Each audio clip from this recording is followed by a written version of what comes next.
दोस्तों, आप सभी को नौ बुधाई जय भीम। आज मैं बाबा साहब के जीवन पर थोड़ा सा चर्चा करूंगी। बाबा साहब मेरे भगवान बुद्ध के चरणों में नमन, अपने संतों गुरुओं महापुरुषों के चरणों में नमन, बाबा साहब के चरणों में आप सभी को नौ बुधाई जय भीम। बाबा साहब मेरे बचपन में उनका पढ़ने का बहुत शौक़ था। बाबा साहब बचपन से ही पढ़ना चाहते थे। बाबा साहब के मन में एक दिन विचार आया, अपने पिता रामजी राव से कहते हैं कि पिताजी हमको पढ़ना है। उनके पिताजी कहते हैं कि क्या करूं, कैसे पढ़ाऊं। मनुवादी व्यवस्था बहुत टाइट था, छुआछूत चरम सीमा पे थी। फिर भी उनके पिता रामजी राव बाबा साहब को स्कूल में लेके जाते हैं। कहते हैं ठीक है। अच्छा, उनके पिताजी रामजी राव जाते हैं स्कूल में और वहाँ जाते हैं तो प्रिंसिपल से बात करते हैं, सब कुछ सही हो जाता है। जब पूछते हैं तुम किस जाति से हो, बाबा साहब बताते हैं मैं महार जाति से हूँ। उसी समय वहाँ के टीचर नकार देता, कहता है नहीं, मैं एडमिशन नहीं लूँगा। उनके पिता रामजी राव सोचने लगते हैं, हाथ पैर करते हैं, मैं आपके पाँव पड़ता हूँ, मेरे बेटे का एडमिशन करवा दीजिए, मेरा बेटा पढ़ना चाह रहा है। लेकिन कहते हैं नहीं, मैं एडमिशन नहीं ले सकता। अगर इस बच्चों का एडमिशन ले लूँगा तो सारे बच्चे घर यानी स्कूल से निकल जाएंगे, कोई बच्चा पढ़ने नहीं चाहेगा। फिर मनहूस हो जाते हैं, रिक्वेस्ट करते हैं। उसके बाद फिर मन में सोचते हैं, वहाँ के टीचर कहते हैं ठीक है, अच्छा एडमिशन लूँगा, वही शर्त पे जो है मेरी शर्त मानना पड़ेगा। पिता रामजी राव कहते हैं ठीक है, अपना शर्त बताइए। शर्त रखते हैं कि घड़ा का पानी नहीं छूना है।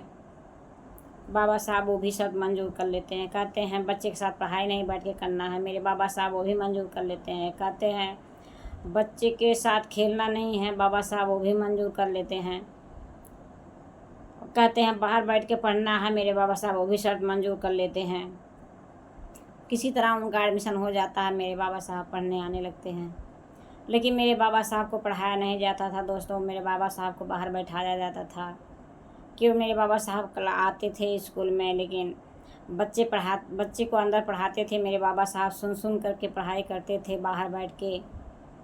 मेरे बाबा साहब कितना अपमान का खून पिए हैं, कितना घोट घोट के रहे हैं मेरे बाबा साहब को ही पता होगा।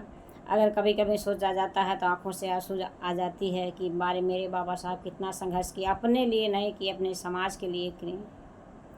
तो बाबा साहब का एडमिशन हो जाता है, बाबा साहब पढ़ने आने लगते हैं। एक दिन बाबा साहब भूल गए कि हमको घड़ा छूने को मना किया गया है। बाबा साहब को प्यास लगता है। बच्चा थे बाबा साहब उस समय, सोचिए। बाबा साहब शर्तों को भूल जाते हैं, दौड़ के जाते हैं घड़े के पास पानी पीने के लिए।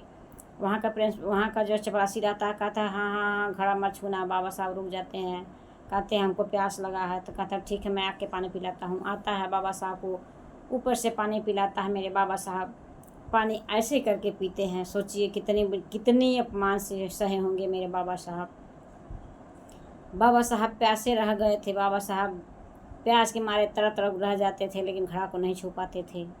बाबा साहब भूखे रह जाते थे, किसी के साथ टिफिन शेयर नहीं कर पाते थे। बाबा साहब दूर बैठ के पढ़ाई करते थे, खिड़की के बाहर से बैठ के बाबा साहब पढ़ाई किए। बाबा साहब 24 घंटा में 18 घंटा बैठ के पढ़ाई करते थे।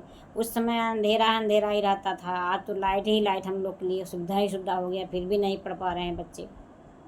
सोचिए बाबा कितना अपमान से हैं हम लोग का। मेरे बाबा साहब पढ़ाई जब कर लेते हैं, मेरे साहू जी महाराज उनको सत नमन करते हैं। बाबा साहब को सहयोग किए विदेश भेजने के लिए। साहू जी महाराज बाबा साहब को विदेश भेजते हैं पढ़ने के लिए। बाबा साहब जिस समय विदेश जाते हैं पढ़ने के लिए, उनके घर में माता रमाबाई रोने लगती हैं, मेरे साहब को मैं तो यहाँ भोजन दे रही हूँ, खाना दे रही हूँ, मेरे साहब को कौन देखभाल करेगा, कौन कपड़ा धुलेगा, कौन खिलाएगा। रोती हैं। फिर बाबा साहब समझाते हैं कि रामू टेंशन मत लो, मैं जैसे रहूँगा ठीक से रहूँगा। बाबा साहब मेरे लंदन चले जाते हैं पढ़ने के लिए। बाबा साहब पढ़ाई करते हैं, भरपूर पढ़ाई किए, और बिना भोजन का बिना पानी का मेरे बाबा साहब तरफ कर रह जाते थे, लेकिन किसी को दर्द नहीं आता था। मेरे बाबा साहब सोचते थे मन में, जो मैं अपमान सह रहा हूँ, जो दर्द मैं सह रहा हूँ, अपने समाज को नहीं सहने दूंगा। बाबा साहब के मन में बस यही चल रहा था कि मैं अपना साथ जितना सह रहा हूँ, मेरा समाज ऐसा नहीं सहेगा। बाबा साहब माता रमाबाई से कहते हैं कि रामू तू चिंता मत करो, मैं इसने भारत को सोने की चिड़िया बना दूंगा। बाबा साहब कहते हैं रामू जो विपदा हम लोग झेल रहे हैं वो मेरे यहाँ समाज का कोई बच्चा नहीं झेलेगा। मेरे बाबा साहब इतना अपना संकल्प लिए थे, तो बाबा साहब वही किए। बाबा साहब मरते दम तक हम लोग को अधिकार दिला के चले गए।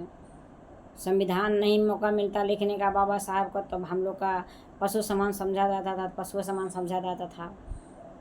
हम लोग को इतना अधिकार मिलने के बावजूद हम लोग कुछ नहीं है। क्या मिल रहा है? ना रोजगार है, ना पढ़ाई है, ना शिक्षा है, कुछ नहीं है। इस आज सारा चीज़ ख़त्म हो गया। जो सरकारी था प्राइवेट हो जा रहा है, कोई मतलब नहीं निकल रहा है। तो हम लोग बाबा साहब को संघर्ष होकर समझें, बाबा साहब को मिशन को लेके आगे चलें। और इसी के साथ आप सभी को नमो बुद्धाय, जय भीम।